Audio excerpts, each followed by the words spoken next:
The primary aim of my project is to detect nuclear radiation from both cosmic rays and radioactive decay of terrestrial substances.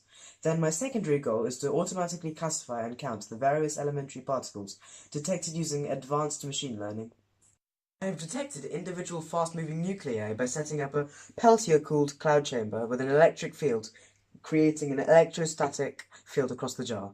When a charged particle passes by, it ionizes the molecules of a supersaturated isopropyl alcohol, and these ions become centers for droplets, which condense around the ionization trail, which creates a vapor trail in the jar.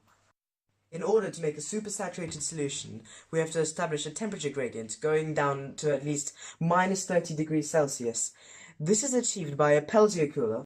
I place a glass jar on top of the thermally conductive paste, which I've spread on top of the Peltier. The heat transferred from the Peltier is pumped to the CPU cooler's heatsink. Then a pump is used to move liquid coolant to a radiator, which is then immersed in ice water. A fan on top of the radiator makes the heat transfer even more efficient.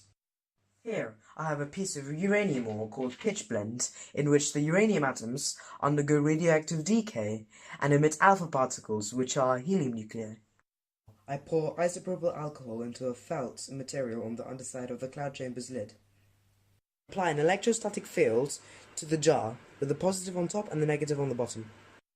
Observe vapor trails being produced by alpha particles emitted from the uranium ore. When I waited long enough, I observed vapor trails which came from a different direction from the uranium ore. This is most likely to be a cosmic ray which was converted to a muon.